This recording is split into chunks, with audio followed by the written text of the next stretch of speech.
देखा है? ये प्रश्नवाचक चिन्ह पूर्ण रूप से हटाने के लिए अवश्य सुनिए जगत गुरु तत्वदर्शी संत रामपाल जी महाराज के अमृत वचन, सर्व पवित्र धर्मों के पवित्र शास्त्रों के आधार पर। परमात्मा कहते एक ना भूला, दो ना भूली, भूली सब संसारी, सब भूले पड़े हैं। ईसाइयों से पूछकर देखना आप कि परमात्मा कैसा है। वो कहते हैं गॉड इज फॉर्मलेस, परमात्मा निराकार है। हर पवित्र बाइबल में लिखा है कि परमात्मा मनुष्य सदृश है, मनुष्य जैसा है। तो के खाक पड़ा इन्होंने सदग्रंथ हमारे प्रत्येक धर्म के धर्म गुरुओं ने क्या जाना उसको। वर्तमान के जो पहले वाले थे वो तो सही बता ही रहे थे। और ऐसे वेदों में परमात्मा साकार है, नर आकार है, मनुष्य दृश्य है। उसका नाम कबीर है। कबीर परमात्मा ने 600 वर्ष पहले कहा था कि वेद मेरा भेद है, मैं ना मिलूं वेदन के माही, और जौन वेद से मैं मिलूं ये वेद जानते नहीं। कबीर परमात्मा ने कहा था कि ये चारों वेद मेरा ही गुणगान करते हैं, लेकिन इन वेदों में, चारों वेदों में, ऋग्वेद, यजुर्वेद, सामवेद और अथर्ववेद में, इनमें मेरे पाने की विधि नहीं है। और उस बिना सारा काम बिगड़ गया। अब ज्ञान हो जा, और ज्ञान हो गया भाई आपका रोग है, रोग की औषधि है, नहीं तो क्या यूज उस ज्ञान का। तो काल ने ऐसा कर दिया, ज्ञान तो मालिक का इसमें लिख दिया, लेकिन जैसे ब्रह्मा जी को वेद प्राप्त हुए शुरू में, ब्रह्मा जी की बुद्धि कंट्रोल में थी इस ज्योति निरंजन के। इसने ऊट पटांग ज्ञान सुनवा दिया अपने वंशजों को, ब्राह्मणों को। परमात्मा निराकार है, वो दर्शन नहीं देता, उसका कोई आकार नहीं है, वो गुप्त रहता है। और साधना करके थक लिए, किसी ने दर्शन हुए नहीं, क्योंकि इसने प्रतिज्ञा कर रखी है कि मैं किसी को भी न जप से, न तप से, न किसी क्रिया से किसी को दर्शन नहीं दूंगा। इसने प्रतिज्ञा कर रखी है। जैसे श्रीमद् भगवद गीता अध्याय नंबर 11 के श्लोक नंबर 47 और 48 में यह कहता है कि अर्जुन ये है मेरा वास्तविक काल रूप। क्योंकि श्री कृष्ण में प्रवेश करके वो गीता का ज्ञान दे रहा था। जब अर्जुन ने कोई बात स्वीकार नहीं करी युद्ध करने की, तो इसने अपना भयंकर रूप दिखाया श्री कृष्ण से बाहर निकल के। उसकी इतनी रोशनी थी कि श्री कृष्ण तो खड़ा भी ना दिखा था वहां पर। और ऐसे भयंकर रूप, 1000 हाथ और ऐसे दिखाए उसने डराने के लिए कि अर्जुन और नहीं तो डर के हाँ पर रहेगा। जब अर्जुन से कहा था कि अर्जुन ये है मेरा वास्तविक काल रूप है, और इसके दर्शन तेरे अतिरिक्त पहले ना किसी ने किए, ना कोई आज्ञा कर सकता, ना किसी वेदों में वर्णित विधि से, ना जप से, ना तप से, ना क्रिया से मेरी प्राप्ति नहीं हो सकती। इसलिए इन ऋषियों ने ओम नाम का जाप किया, हठ योग समाधि सो करके अंदर खोजने की चेष्टा की, कुछ नहीं पाया इन्होंने। आखिर में इन्होंने अपना अज्ञान विधान बना दिया कि गॉड इज फॉर्मलेस, परमात्मा निराकार है। कबीर साहब कहते हैं खोजत खोजत था किया, अंत कहा बेचून। परमात्मा को खोजने की विधि इनकम्प्लीट थी और इनको मिला नहीं, इसलिए इन्होंने अपना सिद्धांत बना दिया भगवान निराकार है। और वेद क्या बताते हैं? परमात्मा साकार है। अनुवाद करता भी वही है, वही साइंटिस्ट है जो परमात्मा को निराकार कहा करते। ये आर्य समाज के, ये महर्षि दयानंद और उसके चेले। और वेदों का अनुवाद खुद कर रहे, इसमें स्पष्ट लिखा परमात्मा मनुष्य सदृश है। तो परमात्मा कबीर जी कहा करते मोती मुक्ता दर्शत नाही, ये जग है सब अंधरे, दिखत के तैन चश्मिन का फिरा मोतिया बंदरे। ये देखो आपको ऋग्वेद दिखाते हैं, आप देखिएगा आपको दिखाते हैं। परमात्मा ने कहा था वेद मेरा भेद है, और वो परमात्मा कहाँ रहता है, क्या लीला करता है देखिएगा। ऋग्वेद मंडल नंबर 9 और 10 इकट्ठे ही अनुवाद किया है इन्होंने। ये कहाँ से प्रकाशित है? सार्वदेशिक आर्य प्रतिनिधि सभा, महर्षि दयानंद भवन, रामलीला मैदान, नई दिल्ली। ये इनके फोन और फैक्स नंबर है।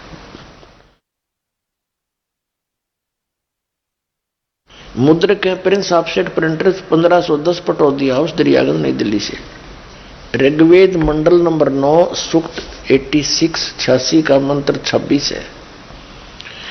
इसमें क्या लिखा है कि यज्ञ करने वाले यजमानों के लिए परमात्मा, यज्ञ माने धार्मिक अनुष्ठान यानी भक्ति, साधना करने वाले यजमान माने साधकों के लिए परमात्मा सब रास्तों को सुगम करता हुआ उनके विघ्नों को मर्दन करता है, यानी उनके संकटों का नाश करता है, उनको पवित्र करता हुआ और अपने रूप को सरल करता हुआ, अपने रूप को सरल करता हुआ वह कांति में परमात्मा। इन्होंने यहां गड़बड़ कर दी। ये यहां पर है मूल पाठ के अंदर कबीरत्व, हम इसको कबीर बोलते हैं, कबीर। इन्होंने क्या किया है, ए अलग कर दिया और छोटे जो आधा रह था हलंत वाला उसको अपसर्ग में बदल दिया और ऐसे लिख दिया कवि। और इसका अर्थ लिखना था इन्होंने कबीर देव, चाहिए कबीर देव लिख देते, हम कबीर बोल रहे हैं उसने, तो यहां लिखना था वो कबीर देव। देव माने परमात्मा, कबीर माने कबीर, वो कबीर परमात्मा है। विद्युत के समान क्रीड़ा करता हुआ वर्णीय पुरुष को यानी अच्छी आत्मा को प्राप्त होता है। अब पहले ये कंसेप्ट क्लियर करेंगे कि कबीर का अर्थ क्या होना चाहिए। यहां होना चाहिए कबीर देव। जैसे एक यजुर्वेद है, यजुर्वेद, ये देखिएगा, ये यजुर्वेद है, ये छोटा रे ऊपर लगा है और इसको अलग संधि छेद करके ये दो अपसर्ग यहां लगाए जा सकते हैं। और जहां पर इस यजुर्वेद की महिमा हो और वहां केवल यजु ही लिखा हो तो लिखना पड़ेगा उसको यजुर्वेद है वो, ये देखना। ये भी इस आर्य समाज के द्वारा प्रकाशित है। प्रकाशक है सर्वदेशी कार्य प्रतिनिधि सभा 2/5 महर्षि दानंद भवन, रामलीला मैदान, नई दिल्ली। इसके अनुवाद करता महर्षि दानंद सरस्वती है और ये वहीं से छपा है। मुद्रक है Prince offset printers 1510 Pataudi house, Daryaganj, नई दिल्ली से। अब हम इसके 36वें अध्याय में आते हैं। ये है 6300 अध्याय यानी अध्याय 36 है ये। इसका प्रथम मंत्र है। इसमें क्या लिखा कि ये लिखा है रचम वाचम परपदे मनो यजु परपदे। अब जो यजु शब्द है ये यजुर्वेद के बारे में लिखा है। अब इसका अनुवाद करते समय इस महर्षि दानंद ने ठीक किया, यहां यजु का अर्थ यजुर्वेद किया, ये बहुत अच्छा किया। यदि यहां इसका अर्थ कर देता कोई और तो ये महिमा यजुर्वेद की थी, ये ना लिखकर यहां लिख देते कोई भी इसका अर्थ यज्ञ सतुतियां या कोई अन्य अर्थ कर, क्योंकि शब्द का अर्थ तो होता ही है। तो यहां ये सारा फेल हो जाते, ये सारा टॉपिक ही खत्म हो जाता, क्योंकि ये यजुर्वेद की जानकारी थी, ये ठीक लिख दिया। इसी प्रकार अब हम आते हैं फिर उस ये ऋग्वेद मंडल नंबर 9 सूक्त 86 के मंत्र 26 पर। अब हम ऋग्वेद में फिर आगे हैं और यजुर्वेद रख दिया, इतना ही लेना था बस। ऋग्वेद मंडल नंबर 9 सूक्त 86 मंत्र 26 है ये।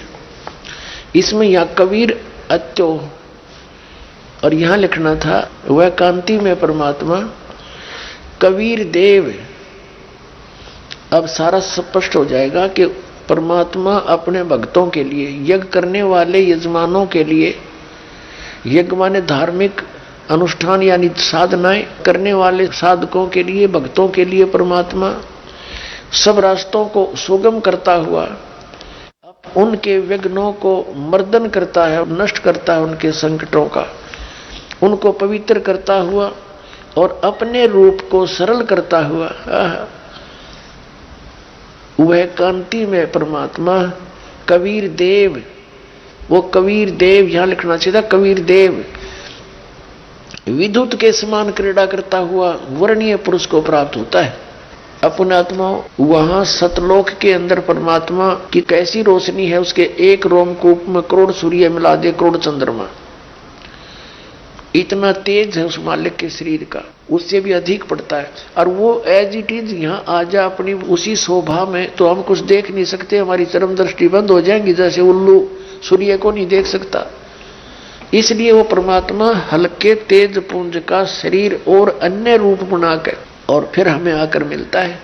ऐसे आदरणीय गरीबदास साहिब जी ने कहा कि तेज पुंज अन्य दे धर के, हल्की तेज पुंज का शरीर बनाकर वो परमात्मा इस विध हमको भेंट ही ऐसे मिलता है हमारे को आकर के। और वो वेद प्रमाणित कर रहे हैं। तो ये वेद भी कह रहे हैं कि वो अपने रूप को सरल करके आता है, हल्का बनाकर आता है, ताकि हम उसको आसानी से देख सकें। ये देखिए, अब हमने 26 पढ़ लिया, अब हम 27 मंत्र पढ़ेंगे। ऋग्वेद मंडल नंबर 9 सूक्त 86 का मंत्र अब 27।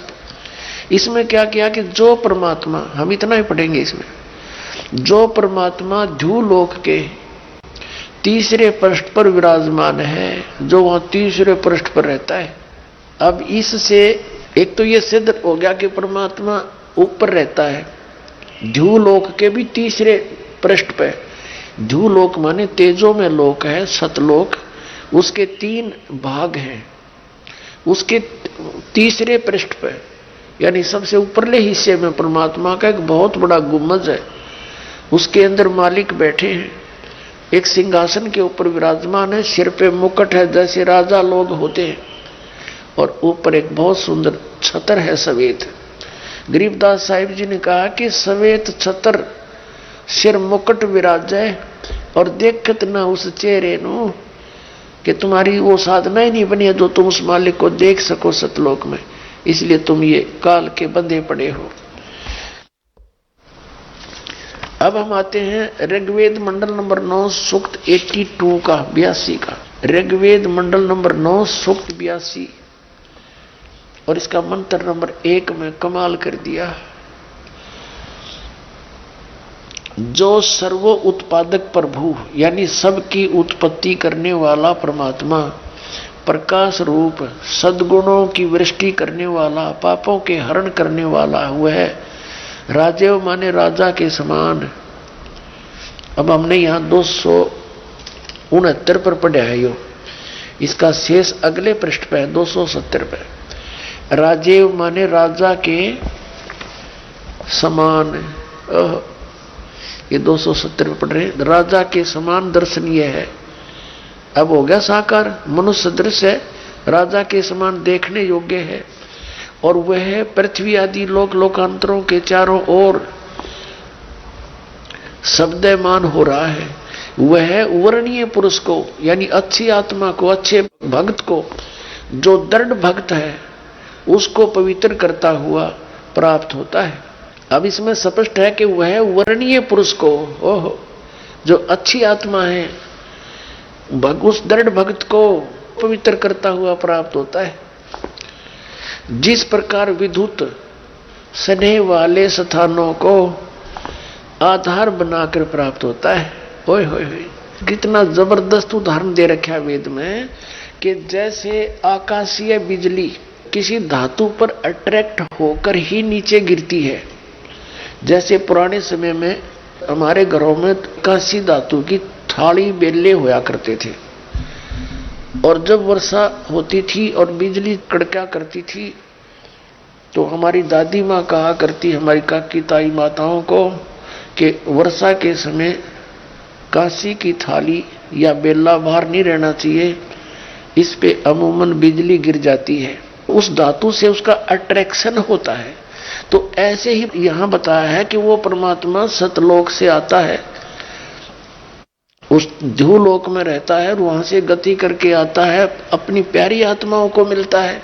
कैसे मिलता है? जैसे आकाशीय बिजली किसी धातु को आधार बनाकर उसके ऊपर ही गिरती है, तो ऐसे वो परमात्मा उन अच्छी आत्माओं को मिलता है जिसमें उनका अट्रैक्शन होता है, जो दृढ़ भक्त होते हैं।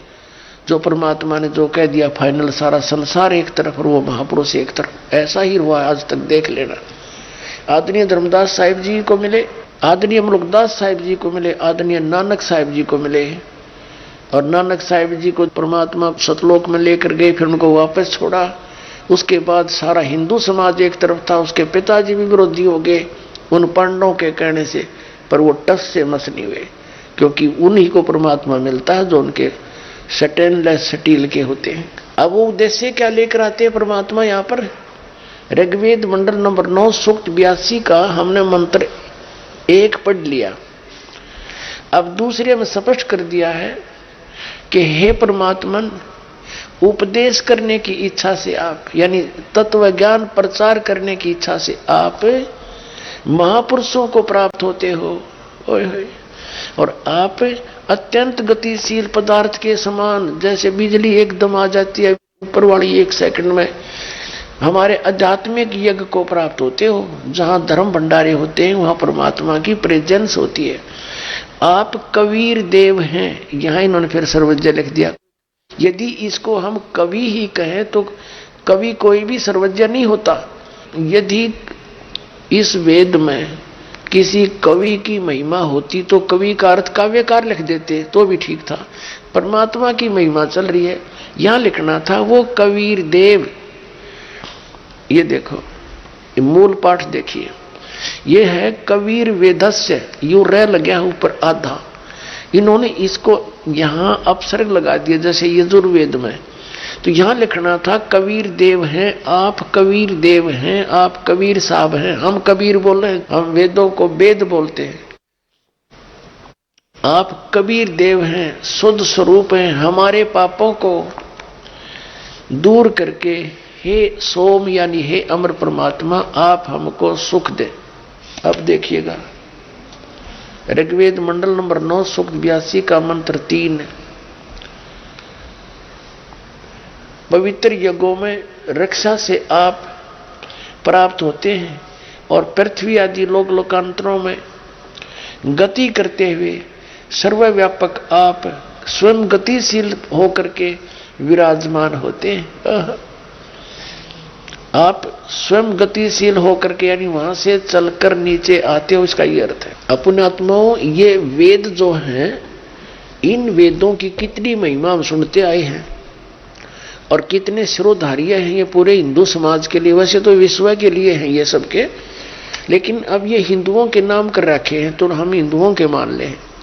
तो ये कोई बालकों के लेख नहीं है, इसमें कोई खास विधान है, कोई खास ज्ञान था, तभी आज तक वेद सबके उस जुबान पर चढ़े हुए थे। परमात्मा कहते हैं सतगुरु बिन काहु न पाया ज्ञाना, जो थोथा भूस छड़े मूड किसाना। गुरु बिन वेद पढ़े जो प्राणी, और समझे निसार रहे अज्ञानी। तो जितने भी ऋषि महर्षि थे और ये आचार्य और शंकराचार्य थे, इनको कख भी नहीं पता था इस वेदों में क्या वर्णन है। अटपट मारा करते, इनसे हटकर ज्ञान दिया करते थे। जैसे पुराणों में लिखा है कि ब्रह्मा विष्णु महेश नासवान है, इनकी जन्म मृत्यु होती है। और हमारे धर्म गुरु हमें क्या सुनाया करते थे, ये अजरो अमर है, सर्वेश्वर हैं, इनके कोई माता पिता नहीं। तो खाक ज्ञान था इन आचार्य और शंकराचार्य, इन हमारे धर्म गुरु ब्राह्मणों ने क्या पढ़ा इन्होंने पुराणों और वेदों को। तो पुण्यात्मा ने बैठा बैठा लिया अपना भी, और हम भी डबो दिए। हमारे दादे परदादे सारे भूत बनवा दिए, और फिर उनके श्राद्ध निकलवाएंगे, श्राद्ध निकालो उनके। है तेरा गजब हुई। अब दया करी दाता ने स्वयं आकर वो ज्ञान दे करके वो प्रमाण देंगे कि परमात्मा कैसा होता है, क्या लीला करता है। अब वेदों में लिखा है कि वो परमात्मा पूरी सृष्टि को संभालने के लिए 3 सतिथि में रहता है। एक में तो वो वहां सतलोक में रहता है, तेजों में शरीर बनाकर वहां बैठ जाता है सिंहासन के ऊपर, जैसे राजा बैठा होता है बहुत बड़े गुम्बद में महल के अंदर। और दूसरी लीला करता है वो प्रत्येक युग में, उसके प्रारंभ में तकरीबन वहां से चलकर आते हैं एक कमल के फूल पर, सरोवर के अंदर, नगर से बाहर वन में एक शिशु रूप धारण करके प्रकट हो जाते हैं। वहां से उनको निसंतान वो व्यक्ति उठा ले जाते हैं। और फिर वो क्या लीला करते हैं परमात्मा, इसमें आए थे कलयुग में सन 1398 में ज्येष्ठ सुदी पूर्णमासी को वो परमात्मा सतलोक से चलकर आए संवत 1455 सन 1398 में, और कमल के फूल पर लहर तारा तालाब में काशी में प्रकट हुए। उनको देखने वाले एक अष्टानंद नाम के ऋषि थे जो स्वामी रामानंद जी के शिष्य थे। परमात्मा कबीर जी सतलोक से चलकर आए, एक शिशु रूप धारण करके लहर तारा तालाब काशी से बाहर एक वन में था, जिसमें गंगा का जल उछलकर लहरों के द्वारा गऊ घाटों के ऊपर से वर्षा के दिनों में जब फुल स्विम पर चलती थी गंगा, लहरों से उछल उछल कर पानी बहुत बड़े सरोवर का रूप धारण कर लेता था, और फिर सारा वर्ष उसका बहुत सुंदर जल रहता था। ये नीरू नीमा कौन थे जिनको परमात्मा मिले थे? ये उसी जन्म में ब्राह्मण और ब्राह्मणी थे। गौरी शंकर नाम था नीरू का, सरस्वती नाम था नीमा का। ये गौरी शंकर ब्राह्मण बहुत बड़ा एक नेक व्यक्ति था और भगवान शिव का पुजारी था। भगवान शिव की शिव पुराण से कथा सुनाया करता था, जैसी उसने समझ थी, बगैर किसी लोभ लालच के सुनाता था। जो दक्षिणा आ जाती थी उससे अपना रोजी रोटी चलाता था, और उससे पैसा बच जाता था उसको धर्म में लगा देता था, संग्रह नहीं करता था। इस बात से उसके बहुत प्रभाव बन गया और अधिकतर श्रद्धालु उस गौरी शंकर के साथ रहने लगे। तो अन्य जो ब्राह्मण थे जो मिसगाइड करते थे दुनिया को, उनकी रोजी रोटी कुछ कम होगी तो वो ईर्ष्या किया करते थे उस गौरी शंकर से। और मुसलमानों को इस बात का ज्ञान था कि गौरी शंकर हिंदू धर्म का प्रचार घना कर रहा है, और दूसरे जो मौजिज ब्राह्मण हैं वो इससे ईर्ष्या करते हैं। उन्होंने इसका फायदा उठाया और उनको जबरदस्ती मुसलमान बना दिया, अपना जूठा पानी छिड़क दिया, सो उनके कपड़ों पर उनके बर्तनों में डाल दिया। और वो ब्राह्मण दूसरे जो नकली थे वो तैयार थे पहले, उन्होंने सब जगह मुनादी करवा दी कि वो गौरी शंकर मुसलमान बन गया, वहां कोई नहीं हिंदू जाएगा। उसका गंगा में स्नान करना भी बंद करवा दिया। अब मुसलमानों ने उनका नाम बदल दिया, गौरी शंकर का नाम रख दिया नूर अली, सरस्वती का नाम रख दिया नियामत। अपभ्रंश करके उनको नीरू और नीमा कहने लगे। अब उनको रोजी रोटी की समस्या आ गई, जीविका कैसे चलाएं? तो उन्होंने एक सिंपल सा तरीका अपनाया कि 4 लकड़ के लठगाड़ के डंडे, उसमें एक कपड़ा बुनने का काम शुरू कर दिया, जिसमें ना कोई मशीन लेनी ना कुछ और, अपना सिंपल सा काम वो शुरू कर दिया, जिस कारण से वो जुल्हा कहलाने लगे। उनका कोई संतान नहीं थी। अब गंगा के घाट पर स्नान करना बंद कर दिया, प्रतिदिन स्नान करते ही थे वो, तो लहर तारा तालाब में स्नान करने के लिए डेली जाया करते, सुबह सुबह वक्त से उठकर। जिस दिन परमात्मा सतलोक से चलकर आए शिशु रूप धारण करके लहर तारा तालाब में कमल के फूल पर विराजमान होने के लिए आए, तो उस समय एक अष्टानंद नाम के ऋषि जी, जो महर्षि रामानंद जी के शिष्य थे, रामानंद जी भी ब्राह्मण थे, 4 वेदों के, गीता के और 18 पुराणों के वो मर्मज्ञ माने जाते थे। उन्होंने 1400 ऋषि शिष्य बना रखे थे। उनमें से एक ऋषि अष्टानंद जी थे, वो भी सुबह सुबह स्नान वहां उस पवित्र जल में करने जाते थे, और वहीं बैठकर एकांत स्थान पर अपने गुरुजी द्वारा प्राप्त उस साधना का अभ्यास करते थे। उस दिन भी जब वो परमात्मा सतलोक से जब आए, तो क्या देखा अष्टानंद ने कि ऊपर से एक प्रकाश का पुंज, प्रकाश का गोला आ रहा है। अब जो उसने ऊपर को देखा तो एकदम उसकी आंखें उस तेज को सहन नहीं कर सकी, आंखें बंद होगी। आंखें बंद होने के बाद उसने क्या देखा? जैसे हम सूर्य की तरफ देख लेते हैं, हमारी आंखें ज्यादा समय नहीं देख सकती, आंखें बंद हो जाती हैं, या दूसरी तरफ हम करके देखते हैं तो सूर्य का प्रकाश रहित आकार दिखाई देता है। ठीक इसी प्रकार अष्टानंद की जब आंखें खुली तो क्या देखा उसने? आंखें बंद करी, उसमें भी दिखाई देता हुआ आकार। क्या देखा कि एक नवजात शिशु दिखाई दे रहा है उसको, और उसी का वो प्रकाश था।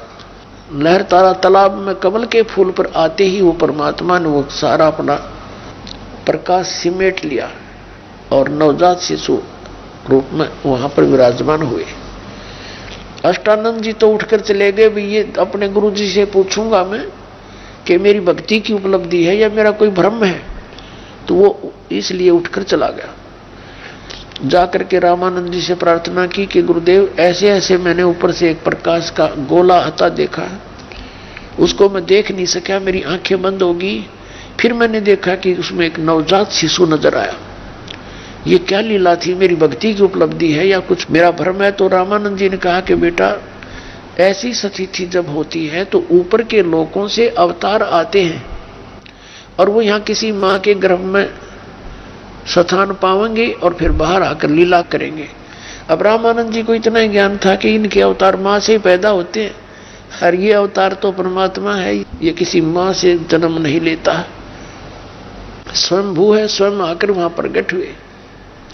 नीरू ने मां प्रतिदिन की तरह स्नान करने के लिए जा रहे थे और पहले दिन किसी ने रिश्तेदार ने आके वह नीमा चंगरा दी कि उसका संतान थी कोई ना, उम्र 60 के आसपास होगी थी।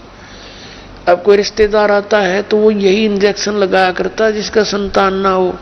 हे भगवान, एक जातक तो चाहिए था, हे परमात्मा एक बालक तो होना चाहिए था तारे, तुम्हारा भी संसार में साझा हो जाता। अब ये ज्ञान था हमारा।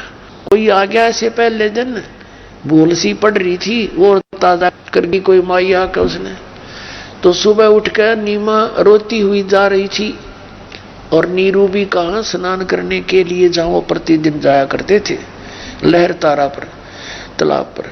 अब नीमा रोती हुई चल रही है और कह रही है, और ये भगवान शिव के पुजारी थे, बेशक मुसलमान बन गए थे पर वो अर्धत नहीं निकले भगवान शिव जी उनके। भगवान शिव से प्रार्थना कर रही है, हे भगवान शिव जी, आपके घर में के बालकों की कमी होगी, आप तो समर्थ दाता हो, आप सब कुछ कर सकते हो, मुझे भी एक लाल दे देते, एक बालक दे देते, ये भगवान मेरा भी संसार में साझा हो जाता। और न्यू कह के फूट फूट कर रोने लगी। अब नीरू कहने लगा, नीमा पहले देखो अगर हमारे भाग में होता तो भगवान दे ही देते, अब आंखें खराब ना करे तू, हमारे भाग में बालक है नहीं, बुढ़ापे में कोई उंगली पकड़ने वाला नहीं, आंखें तो खराब कर लेगी और दूना दुख होगा, तो मत रो। उसको सांत्वना देता देता वो पहुंच गए स्नान करने उस स्थान पर। अब पहले नीमा स्नान करने गई, स्नान करके वो बाहर आ गई ब्रह्म मुहूर्त में, सूर्य उदय होने से 1.5 घंटा पूर्व के समय को ब्रह्म मुहूर्त कहते हैं। तो उस समय अंधेरा सा होता है। नीमा स्नान करके बाहर आ गई, 10, 15, 20 मिनट जिसी उसने लाई। उसके बाद फिर वो नीरू चला गया स्नान करने के लिए उस तालाब में।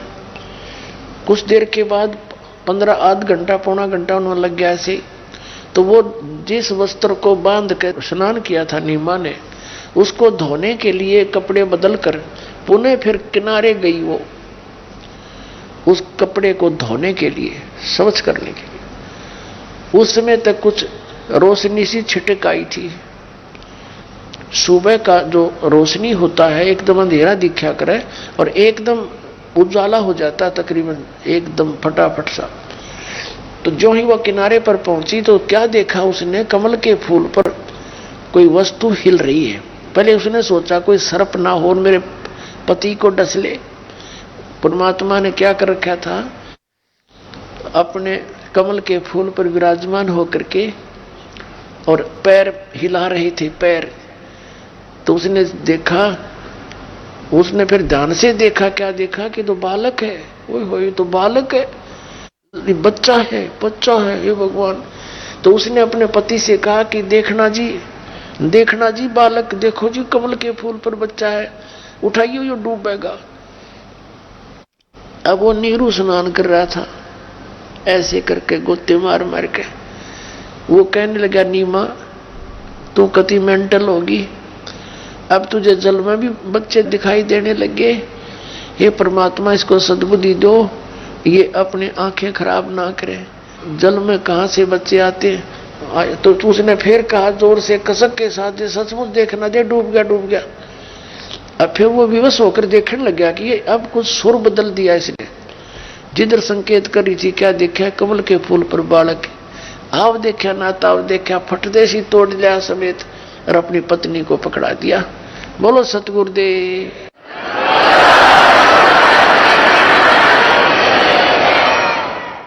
अब नीमा उस बच्चे ने लेके बाहर आ गई। अब पुण्यात्माओं, जिस भगवान के लिए हम तड़फ रहे हैं, उसके नाम लेने रोम रोम खड़े होते हैं हमारे। और जिस माई ने, जिस आत्मा ने उस परमात्मा को सीने से लगाया, एक बालक तो प्यार किया, कभी उसका मुख चूम रही थी, कभी ऊपर सीने से लगा रही थी और सौ शुक्र मना रही थी अपने शिवजी भगवान के। पुण्यात्माओं, इन भगवाना के 9 नंबर बनते रहे। करे करा हुए साइया, करे करा हुए साइया, मन में लहर उठा, दादू सरदर जीव का वो आप बगल हो जा। जगत का पेख ना पेखा, धनी का नाम ना लिखा। अब नीरू नीमा कतनी होगी, भगवान शंकर ने दे दिया बेटा, पुत्र मिल गया। और वो थे खुद देने वाले, खुद ही दाता वहां उसकी गोदी में बैठे थे। तो पुण्यात्माओं, अभी तक हम यही भूल में रह गए। अब ये हमारा पिता है, हम सबका जनक है, और अपने बच्चों का अपने पिता और माता को ही चिंता रहता है, फिक्र रहता है। तो जो भी कोई साधना हम करते हैं या पूर्व जन्म का जो संस्कार है, वो ये परमात्मा ही देता है और निमित्त बनाता है इन ब्रह्मा विष्णु महेश को। तो इस प्रकार इनको ही हम पूज्य मानने लगे, उस मालिक को भूल गए। तो वो ज्ञान कराने के लिए वो दाता स्वयं आते। तो जो प्रसंग चल रहा है आज का, अब सोरठ करके दास चलता है। अब नीरू नीमा दोनों उस बालक को घर ले आए। नीरू ने चाहा था कि इसको ना ले चले, लोग विरोध करेंगे, पूछेंगे कहां से लाए हो, इसके माता पिता बताओ। तो वहां काफी उनका दोनों पति पत्नी का भी विवाद हुआ था, लेकिन नीमा नहीं मानी थी कि मैं इस बिना मर जाऊंगी पर इस बच्चे ने छोड़ूंगी नहीं। नीरू ने कहा था तो इसको यही छोड़ दे, ये बच्चा भी छीन लेगी जनता और हमें नगरी से निकाल देंगे। वो कहने लगी मैं इसको लेकर देश निकाला भी ले लूंगी पर इसको छोड़ूंगी नहीं। तो परमात्मा ने स्वयं कहा था कि नीरू तो मुझे घर ले चल, मैं तुम्हारे लिए आया हूं।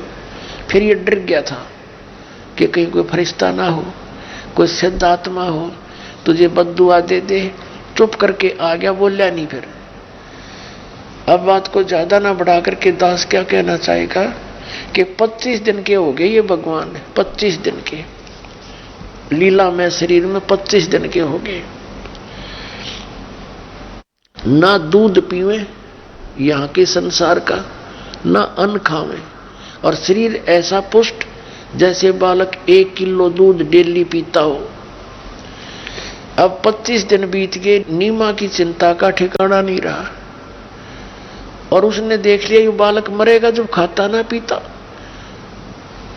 अपने भगवान शिव जी से प्रार्थना करने लगी, हे भगवान, या तो आपने यो लाल देना नहीं था, हे मालिक अब देकर ले रहे हो, आपकी दासी ये बालक मर गया तो साथ मरूंगी, उसी दिन मैं आत्महत्या कर लूंगी, इसकी मृत्यु होते मैं जी नहीं सकती। अब परमात्मा कबीर जी वहां लेटे हुए उनके घर में और प्रार्थना कर रहे शिव जी थे। तो परमात्मा ने देखा कि अब बुढ़िया मरेगी और मेरा के मरना में तो ना पीऊं खाऊं तो भी मालिक से हो।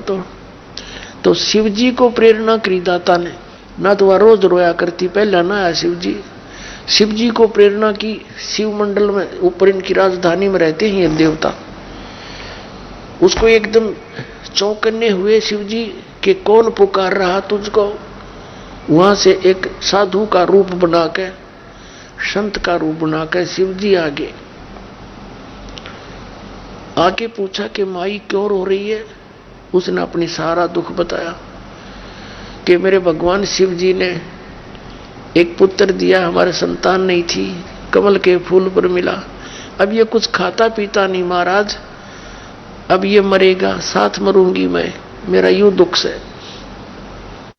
तब परमात्मा को शिव जी ने कहा साधु रूप में कि माई तेरा पुत्र दिखा कहाँ है? वो अहल्याई पालने में तो ठाक है। अब माई ने सोचा साधु संत के पास बड़ी विद्या होती है, तो बच्चे को इसके चरणों में डाल दूं, ये जीवन दान दे देगा। तो साधु के चरणों में डालना चाहा कबीर जी बच्चे को, तो परमात्मा उसके हाथों से उठकर, नीमा के हाथों से छूटकर हवा में रुक गए, भगवान शंकर के सिर के बराबर में। अब वो हैरान थी। अब वह नीमा तन्नो सोच रही थी, बाबा जी बड़ा करामाती है, इसमें ये शक्ति है, मेरे बच्चे को हवा में उड़ा दिया। फिर भगवान शिव ने साधु रूप में ऐसे हाथ किया जैसे बच्चे को गोदी में लेने का प्रयत्न करते हैं, तो परमात्मा उसके हाथों में गोदी में आ गए। और कबीर जी ने 7 बार चर्चा करी, अपनी बातें बतलाई और शिव जी से कहा कि महाराज आप एक कुंवारी गाय मंगा लो, उसके ऊपर आप अपना हाथ रख देना। कबीर जी ने कहा बालक रूप में, और वो कुंवारी गाय फिर दूध दिया करेगी, मैं वो दूध पिया करूंगा। माई को वो बच्चा संभलवा दिया कि माई तेरे बच्चे को लेटा दे और एक कुंवारी गाय ले आओ तुम कहीं से। अब नीमा ने अपने पति को बुलाया, नीरू को, और उससे सारी कथा सुनाई कि ये महाराज जी ऐसे ऐसे कह रहे हैं, एक कुंवारी गाय ले आओ, अपना बालक बच जाएगा। अब नीरू गया, एक कुंवारी गाय ले आया बछिया सी, और एक कुम्हार के पवित्र ताजा मटका लिया, छोटा सा बर्तन, 5-7 किलो 4-5 लीटर उसमें जल आ जाए, दूध आ जाए, ऐसा है। अब उस शिव जी ने कहा महात्मा रूप में कि आप इस बछिया के नीचे इस पात्र को कर लो। उसने ऐसे पात्र रख लिया, शिव जी ने महात्मा रूप में उसका आशीर्वाद दिया गाय को, अपने आप सतनों में दूध आ गया और लंबे लंबे सतन होकर लगे धार चलने, वो पात्र भर के बंद हो गया और शिव जी अंतर ध्यान हो गया और वो बच्चे को दूध दिया, परमात्मा को गट गट पिया। इस प्रकार वो गाय दूध देने लगी, कुंवारी गाय, और परमात्मा पिया करते थे। ऐसे उनकी परवरिश की लीला कुंवारी गाय से हुई और प्रत्येक युग में ऐसा ही वो करते हैं। और वेद भी गवाही देते हैं कि परमात्मा जब शिशु रूप धारण करके एक लीला करने आता है, उस समय उस शिशु रूपधारी परमात्मा की परवरिश की लीला कुंवारी गायों के दूध से होती है। अब ये वेदों में मिल जावे और परमात्मा ने कर रखी है लीला 600 वर्ष पहले, तो फिर भगवान पहचानने में देर नहीं लगे। अब आपको दिखाते हैं, पहले तो वेद दिखाते हैं और फिर परमात्मा की वो लीला दिखाते हैं, कबीर सागर दिखाते हैं जिसमें उस परमात्मा ने यह लीला कर रखी है। देखिएगा, ये ऋग्वेद मंडल नंबर 9-10, वो जो पहले आपको दिखा वही है। ये इसके प्रकाशक हैं सर्वदेशी कार्य प्रतिनिधि सभा, महर्षि दान भवन, रामलीला मैदान, नई दिल्ली। और ये यहाँ से प्रिंटेड है, मुद्रक है Prince offset printers, 1510 Pataudi house, Daryaganj, नई दिल्ली से। इसके ऋग्वेद मंडल नंबर 9 का और प्रथम सूक्त आपको दिखाते हैं। ये 9वां मंडल है ये, और ये प्रथम सूक्त का प्रथम मंत्र। अब यहां से शुरू करते हैं। प्रथम मंत्र में परमात्मा की महिमा बताई है कि परमात्मन। फिर दूसरे मंत्र में ऋग्वेद मंडल नंबर 9 सूक्त 1 का मंत्र नंबर 2 में भी हे परमात्मन आप। अब इसमें मंत्र नंबर 3 में भी हे परमात्मन, मंत्र नंबर 4 में भी हे परमात्मन आप, यानी परमात्मा की महिमा आ रही है। और 5 में भी हे परमात्मन। अब ऋग्वेद मंडल नंबर 9 सूक्त 1 मंत्र 6 में भी हे परमात्मन, यानी परमात्मा के विषय में जानकारी चल रही है। अब यहाँ आकर इन आर्य समाज के आचार्यों और ऋषियों को याद आ गया कि परमात्मा तो हम निराकार बताते हैं। तो यहां उन्होंने उस पुरुष को लिखना शुरू कर दिया। वह सब जगह परमात्मा का जिक्र है, यहां पुरुष हटा दिया इन्हें, कोई समझे ना आगा। अब हम ऋग्वेद मंडल नंबर 9 सूक्त 1 के मंत्र 8 और 9 में प्रमाणित करेंगे। यहां लिखा है, उस पुरुष को उग्र गतियां प्रेरणा करती हैं, भासमान शरीर को वह पुरुष यानी वह परमात्मा प्राप्त होता है। अब यहां पहले तो ये देखेंगे पुरुष माने क्या होता है? परमात्मा पूर्ण ब्रह्म। इस महर्षि के ही शब्दों में अब यजुर्वेद उठा लिया हमने। पुण्यात्माओं, जीविका के लिए पढ़ना ये तो एक अन्य बात है, सामान्य बात है, और आत्म कल्याण के लिए ज्ञान होना ये एक बहुत गजब की बात है। और इसके बिना आपका जीवन व्यर्थ है, चाहे आप बड़ा राष्ट्रपति बन जाना, ये भक्ति नहीं है तो यूजलेस जीवन है आपका। और इसके लिए आपने समय मिला है, यह धन्य है आपके जन्म, धन्य है आपकी किस्मत, और धन्य है आपके माता पिता जिनसे जन्म हुआ। ऐसे समय में मनुष्य जन्म इस दास को परमात्मा ने भेज रखा है इस सारे ज्ञान को प्रकाशित करने के लिए, और ऐसे समय में आपका जन्म है, धन्य हो गए हो तुम सत्कर्म मान लेना। तो इसलिए समय निकालना।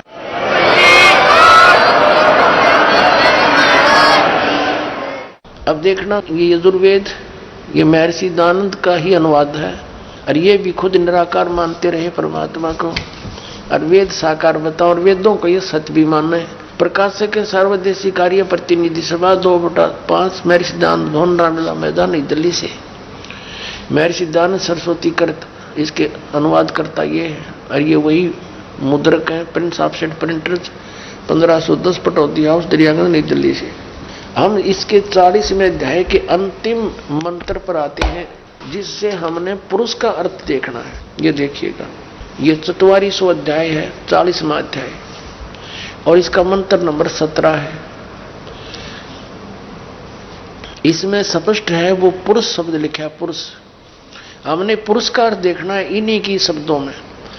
हे मनुष्य, जिस ज्योत स्वरूपी रक्षक मुझसे, ये गीता ज्ञान दाता भी ये ज्योत स्वरूपी काल है, और वेद ज्ञान भी इसी को मालिक ने दिए थे, इसने आगे प्रचार किया है। अविनाशी यथार्थ कारण के आच्छादित मुख के तुल्य उत्तम अंग का प्रकाश किया जाता है, जो वह प्राण व सूर्य मंडल में पुरुष माने पूर्ण परमात्मा है। पुरुष माने पूर्ण परमात्मा है, वह परोक्ष रूप, वह तो परोक्ष रूप है, गुप्त है, सतलोक में रहता है। और अहम मैं यानी वेद ज्ञान दाता, मैं खम प्रकाश के तुल्य ब्रह्म यानी मैं ब्रह्म हूं, ये इन्होंने अर्थ कर दिया। और मेरा ओम नाम ऐसा जानो, बस इतनी सी बात है। पुरुष माने पूर्ण परमात्मा, हमने ये सिद्ध करना था। आइए अब हम उन श्रद्धालुओं के अनुभव जानते हैं जो जगत गुरु तत्वदर्शी संत रामपाल जी महाराज जी से दीक्षा प्राप्त कर चुके हैं तथा उनके द्वारा बताए गए भक्ति मार्ग पर चल रहे हैं। नमस्कार जी। सत साहिब जी। क्या नाम है बहन जी आपका? बाला है जी। बहन जी, आप कहाँ के रहने वाले हैं? कैथल के। संत रामपाल जी महाराज से नाम दीक्षा लेने से पहले क्या आप कोई भक्ति साधना करते थे? हाँ जी, करते थे। राधा स्वामी व्यास डेरे से नामदान ले रखा था 1995 में, और हम बहुत सेवा करते थे जी। महीने में 4-4, 5-5 बार जाते थे। 2.5 घंटे हम बैठ के चौंकड़ी मार के भक्ति करते थे, बिल्कुल ऐसे कमर लगा के। इतनी भक्ति करते थे कि गोडों में ही दर्द हो गया, मेरे गोडे जुड़ गए बिल्कुल। गोडों से इतना दर्द हो गया कि मैं चल नहीं पाती थी, क्योंकि हमें बताया जाता था कि 2.5 घंटे सुबह बैठ के 2:30 बजे सिमरन करना है। 2.5 घंटे करना है बैठ के, और जितना भी हो सके दिन में भी करना है, पूरा आंखें बंद करके। इतनी आंखें बंद करके बैठते हम 2.5 घंटे, उठ के नहा के धो के। कभी भी कुछ भी हमें नहीं दिखा, कभी भी कोई चीज के दर्शन नहीं हुए। हमें कहते थे कि दर्शन होंगे, क्या दर्शन होते थे? कुछ नहीं, बस यही थोड़ा चानना दिख जाता था और कुछ नहीं दिखता था। कोई आवाज नहीं आती थी, कोई कुछ भी नहीं आता था। वो कहते थे धुन सुनेगी तुम्हें, कभी भी धुन नहीं सुनी हमें 18 साल में। तो आपने राधा स्वामी डेरा ब्यास की कितने सालों तक भक्ति की? हमने 18 साल की जी। बहन जी, आपने बताया कि आपने राधा स्वामी डेरा ब्यास से जो भक्ति साधना ली, उस भक्ति साधना को आपने 18 साल तक किया। तो जो भक्ति साधना राधा स्वामी डेरा ब्यास से आपको मिली, क्या आप हमारे दर्शकों को बता सकते हैं कि आपको वहां से क्या नाम दीक्षा मिली जिसकी साधना आपने 18 साल तक की? जो हमें बाबा गुरविंदर सिंह ढिल्लों ने भक्ति दी थी, ये 5 नाम थे: ज्योत निरंजन, ओंकार, सोहंग, रारंकार, सतनाम। 2.5 घंटे बैठ के हम सिमरन करते थे। इतना सिमरन करते थे कि गोडे जुड़ गए हमारे। गोडों से चलना भी बहुत मुश्किल होगा। तो बहन जी, आपने जो राधा स्वामी डेरा ब्यास से नाम दीक्षा ली, उसका सुमरण 2-2.5 घंटे रोज 18 साल तक किया, तो इन सब भक्ति साधनाओं से आपको क्या लाभ मिले? कोई लाभ नहीं हुआ जी, हमें कोई फायदा नहीं हुआ कोई भी। उससे गोडे और जुड़ गए मेरे, कमर और जुड़ गई, कमर जवाब देगी बिल्कुल। चलने में इतनी ज़्यादा दिक्कत आती थी मुझे, मैं चल नहीं पाती थी। जैसे ही चलती थी कभी गोडों में दर्द होता था, कभी कमर में। और इतनी ज़्यादा भक्ति करते थे, इतनी ज़्यादा सेवा करते थे। अस्पताल की 10-10 दिन की सेवा जाते थे हम, जो स्टेशन पे है। कभी अंदर, कभी आई कैंप लगते थे तब जाते थे, कभी वैसी सेवा आती थी तब जाते थे। इतनी सेवा करी, कोई लाभ फायदा नहीं हुआ हमने कोई भी। उसके दौरान बेटे को और ज़्यादा दिक्कत होगी, थायराइड की प्रॉब्लम होगी बेटे को। बहुत इलाज करवाया, कोई राम नहीं आया। बस करते चले हम भक्ति, फिर भी लोग इलाज में भी क्या कहेंगे हमें दुनिया वाले। करते रहे, कभी कोई लाभ फायदा नहीं हुआ। उल्टा हमारी दुकान बढ़ने लगी, तो हमारी दुकान नहीं बनी। दुकान बनने के बजाय कमेटी वालों ने हमारे ऊपर ही केस डाल दिया, और जितना भी मटेरियल था सारा उठा के ले गए, कुछ नहीं छोड़ा हमारे पास। हमारे ऊपर केस डाल दिया उन्होंने।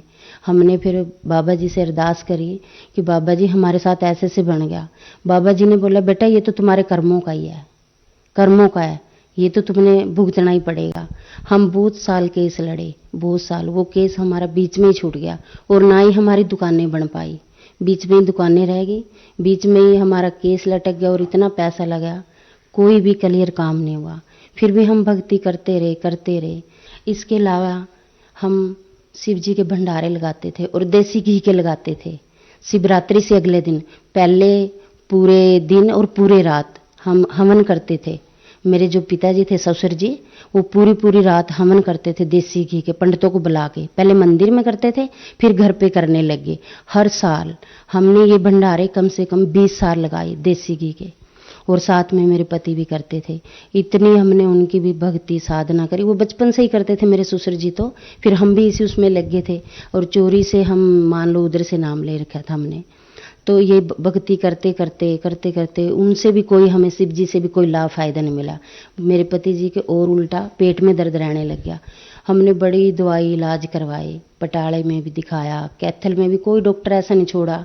अल्ट्रासाउंड, MRI, हर चीज़, एक्सरे और टेस्टों का तो कोई घाटा ही नहीं भगत जी। सब जगह दिखाया, कोई राम नहीं आया उनको। दर्द ऐसे रहता ही था, ऐसे कहते थे मेरे पेट में ऐसे लगता है मुझे कोई चीज़ है, जैसे वो सिलगती रहती है। हर टाइम भी दर्द रहता ही है, कभी कमर में दर्द हो जाता, कभी गुद्दी में, कभी पेट में दर्द हर समय रहता था। तो हम तो पूरा परिवार भगत जी कई दिन व्रत भी रहते थे। और जो श्राद्ध वगैरह आते हैं उनमें भी पाठ रखवाने, और जो नराते आते हैं इनमें भी पाठ रखवाते थे। और मैं खुद शेरा वाली की इतनी भक्ति करती थी, बहुत ज़्यादा। रात को जैसे नराते आते, रात को 2:30 बजे ही मंदिर में चली जाती थी। हमारे घर से लगभग 2-3 किलोमीटर है। रात को जैसे रामलीला के दिन होते, रामलीला खत्म होती तो मैं तभी चली जाती थी नंगे पैरे। उधर से भी मेरे को कभी कोई लाभ फायदा नहीं हुआ। बड़े व्रत रखे, परनवासी के भी व्रत रखती थी मैं, सोमवार के भी रखती थी। सोमवार के मैंने कई दफ़ा रखे, 16-16। कभी दूध के रखती थी, कभी चूरी के रखती थी, कभी फल के रखती थी, कभी कोई चीज़ के रखती थी। कभी कोई लाभ फायदा नहीं हुआ भगत जी हमें।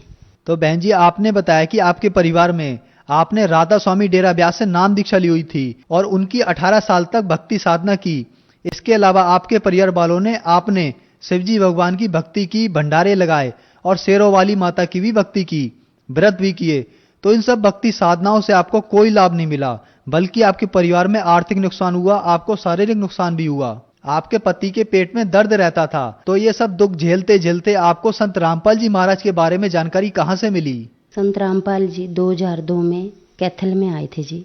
वहाँ से पता लगा हमें, जैसे लॉसमेंट हो रही थी, भी यहाँ पे एक संत जी आएंगे, संत रामपाल जी, नाम दीक्षा लेनी है, सत्संग सुनना। तो मेरे पति और बड़ा बेटा चला गया, वहाँ से वो नाम लेके आ गए संत रामपाल जी से। तो वो जैसे ही भक्ति करते, हम कहते आप ये क्या कर रहे हो, हम तो शिव जी को मानते हैं या राधा स्वामी को मानते हैं, आप क्या कर रहे हो। वो कहते हम संत रामपाल जी की भक्ति लेके आए हैं। हम कहते हमें नहीं ये पसंद है जो आप ऐसे प्रणाम कर रहे हो, लुक लुक के ये कर रहे हो। दरवाजा बंद कर लेते थे जब वो परमात्मा को प्रणाम करते थे, संत रामपाल जी को दरवाजा बंद कर लेते तो हम हटा देते उनको, ये नहीं करना। कि मैं खुद इतना गलत बोलती थी गुरु जी को, संत रामपाल जी को, ऐसे ऐसे शब्द बोलती थी। मैं आज सोचती हूँ मेरी जुबान कट क्यों नहीं गई जो मैं ऐसे शब्द बोलती थी परमात्मा को।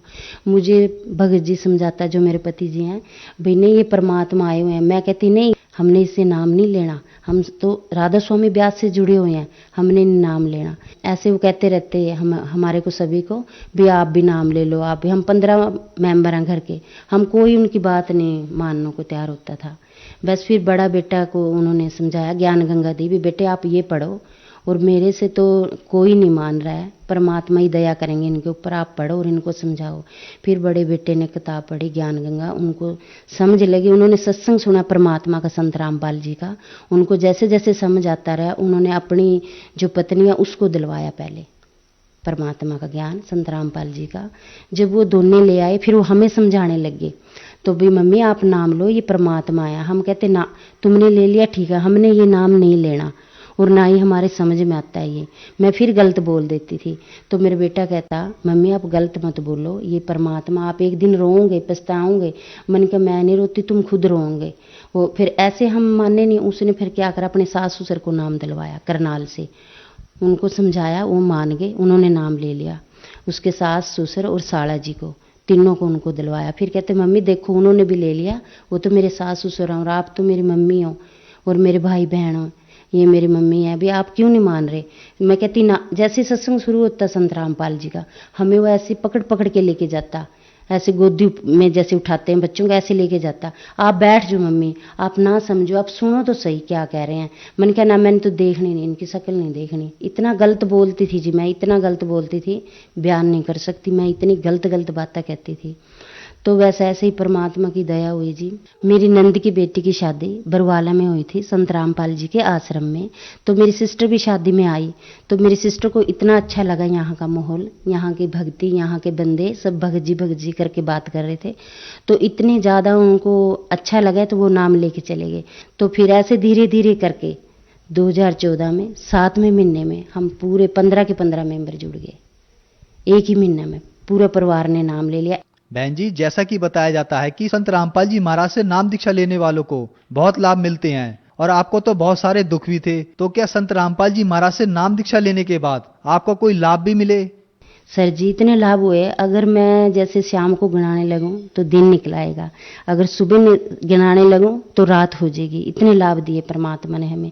जो हमारी दुकान का केस चला हुआ था कमेटी में, जो नहीं बनी थी, परमात्मा से हमने अरदास लगाई उसकी भी, परमात्मा संत रामपाल जी से, परमात्मा हमारी ऐसे से दुकान का केस चला हुआ है और हमें कमेटी वाले बनाने नहीं दे रहे हैं, भी हम क्या करें। परमात्मा ने कहा, संत रामपाल जी ने, बेटे आप दुकान बनाओ, कोई भी आपको रोकने नहीं आएगा, आप निश्चिंत होकर बनाओ। जैसे भगत जी हमने परमात्मा से प्रार्थना लगाई और परमात्मा ने हमें आदेश दिया, बनाओ बेटे, कोई नहीं आएगा और किसी को भी एक रिश्वत की 5 पैसे भी नहीं देने, बिल्कुल भी, और कोई भी नहीं आएगा तुम्हारे पास। ऐसे ही हुआ भगत जी। हमने पहले तो हम रात को बना रहे थे दुकान, जब हमारा सामान ले गए थे उठा के। जब हमने परमात्मा संत रामपाल जी से नाम लिया, हमने दुकान दिन में बनाई और कोई भी भगत जी, सर जी, कोई भी कमेटी वाला नहीं आया, किसी ने एक पैसा नहीं मांगा। हमने 2 दुकानें बनाई, शोरूम बनाए बड़े बड़े, तो कोई भी नहीं आया, कोई भी। सबसे पहला लाभ तो ये है कि हम सच्चे परमात्मा की भक्ति में जुड़े और हमें मोक्ष प्राप्त होएगा, पक्का होएगा, 101% होएगा। दूसरा लाभ हमें ये दुकान बने हमारे जी। तीसरा लाभ, हमारे छोटी बहू के 3-4 साल शादी को हो गए थे, उसको बच्चा नहीं होता था। हमने डॉक्टरों पे चेकअप भी करवाया, सब कुछ करवाया, तो डॉक्टरों ने बोला ऑपरेशन करवाना पड़ेगा। फिर परमात्मा से संत रामपाल जी से हमारी छोटी बहू ने नाम दीक्षा ली। नाम दीक्षा लेके परमात्मा से प्रार्थना लगाई, संत रामपाल जी से, संत रामपाल जी से प्रार्थना लगाई। परमात्मा, डॉक्टरों ने ये बताया कि इसको बच्चा नहीं होगा, परमात्मा ने कहा कि बेटा भक्ति करो, जैसे ही भक्ति करोगे परमात्मा अपना आप दया करेंगे। नाम लेने के बाद हमारी छोटी बहू को 9वें महीने बेटा हुआ। आज उसको दोबारा से फिर 3 साल के बाद फिर दूसरा बेटा हुआ। फिर उस पहले नॉर्मल हो गया उसको, अब फिर जैसे 2-3 दिन तकलीफ रही, बड़ी टेंशन में हो गए हम। ऐसे टेंशन में हो गए कहीं प्रेशर ना हो जाए। हम लोगों को जैसे कहते हैं कि हमारे परमात्मा ये करते हैं ये करते हैं, तो हम मन में मैं प्रार्थना लगा रही हूँ परमात्मा से, गुरुजी आप ही दया करोगे, ये ना हो इसका ऑपरेशन हो जाए। फिर हमने प्रार्थना लगाई परमात्मा पे, परमात्मा ऐसे ऐसे डॉक्टर कह रहे हैं ऑपरेशन की तरफ जा रहा है केस, ये नॉर्मल नहीं होएगा। परमात्मा ने बोला बेटा चिंता ना करो आप, संत रामपाल जी ने बोला भक्ति करो, परमात्मा दया करेंगे। जैसे परमात्मा से हमें मैसेज आया, प्रार्थना जो लगाई थी संत रामपाल जी को, उसी टाइम इतने ज़्यादा पेन हुए उसको, और 11:24 पे बेटा हो गया उसको, बिल्कुल नॉर्मल। आज उसके पास 2 बेटे हैं, जो मेरी छोटी बहू के पास 2 बेटे हैं। जो डॉक्टरों ने बोला था इसको एक भी बच्चा नहीं होएगा, संत रामपाल की शरण में आने से हमें इतने लाभ फायदे हुए। जो मेरे पहले घुटनों में दर्द रहता था, राधा स्वामी की जब मैं भक्ति करती थी डेरा ब्यास से, कमर में दर्द रहता था, घुटनों में दर्द रहता था, मैं चल नहीं पाती थी, इतना ज़्यादा दर्द रहता था, मैं सीढ़ियों पे भी चढ़ नहीं सकती थी। अब मैं जब से नाम लिया संत रामपाल जी से, बिल्कुल ठीक हूँ, बिल्कुल अच्छे से सीढ़ियों पे चढ़ती हूँ, अच्छे से काम करती हूँ। अब मुझे कोई भी दिक्कत नहीं है, एकदम से ठीक हूँ। और जो मेरे पति के दर्द था पेट में, हर टाइम दर्द रहता था, वो भी आज बिल्कुल ठीक है, कोई दर्द नहीं है, जब से हम संत रामपाल जी की शरण में आए हैं। और जो मेरे बेटे को थायराइड था, छोटा ही था, 12 साल का था जब से उसको थायराइड हुआ था। इतना ज़्यादा थायराइड था, हाइपर था, जिससे मोटे हो जाते हैं, इतना ज़्यादा मोटा हो गया था। उसके ब्रेस्ट भी ऐसे हो गए थे जैसे लेडीज की होती हैं, सभी देख के ये कहते थे ये पतला नहीं हो सकता बिल्कुल भी, इतना ज़्यादा मोटा हो गया था। और जब वो बोलता था उसकी आवाज़ भी फट फट के आती थी, गले में था उसके, और टांगों से वो चल नहीं सकता था। कहता था मम्मी मुझे बहुत दर्द होता है। और इतनी मैं दवाइयाँ खिलाती थी भगत जी उसको। दिल्ली में तिमारपुर है, स्पेशलिस्ट है, बहुत बड़ा आर्मी का हॉस्पिटल है, वहाँ भी लेके गई उसको मैं। वहाँ पे भी उन्होंने भी मुझे यही कहा कि दवाई भी खानी पड़ेगी और ये दर्द भी ऐसे ही रहेगा, इसको ये दर्द नहीं ठीक हो सकता। थायराइड में हड्डियाँ बोदी हो जाती हैं, ये ऐसे ही रहेगा। और इससे आंखों में भी असर आ सकता है, इससे बाल भी झड़ सकते हैं, और इससे याददाश्त भी कम रहती है। और वाकई में ऐसे रहता था पहले मेरा बेटा, जैसे स्कूल जाता था उसको कोई जैसे सर पूछते थे क्वेश्चन आंसर, वो भूल जाता था, उसको कुछ भी याद नहीं रहता था। मुझे आके कहता था मम्मी मुझे कुछ भी याद नहीं रहता, और मेरे को सर मारती भी हैं जब मैं सुना नहीं पाता। तो भगत जी मैं बहुत ज़्यादा परेशान होती थी भी, एक तो बच्चा और ऊपर से पढ़ाई और ऊपर से इसको ऐसी बीमारी लगी जो ये कभी भी ठीक होने वाली नहीं है। जब से हम संत रामपाल जी महाराज की शरण में गए, मेरा बेटा बिल्कुल ठीक है। और पहले उसकी हाइट भी नहीं बढ़ती थी, आज मेरा बेटा 6 फुट का है, इतनी हाइट बढ़ गई और बिल्कुल सही शरीर है, कोई भी दिक्कत नहीं। आज उसको कोई पाँव में दर्द नहीं है, कोई भी पढ़ाई में इतना अच्छा है। अभी भी कोटा गया हुआ था, मेडिकल लिया है उसने कोचिंग के लिए, इतनी अच्छी पढ़ाई करता है परमात्मा की दया से। संत रामपाल जी महाराज की शरण में आए जब से हम, बिल्कुल एकदम सही है भगत जी। धन्यवाद जी। सत साहिब जी।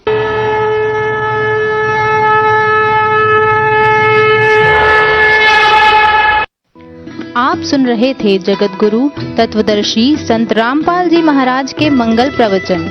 अधिक जानकारी के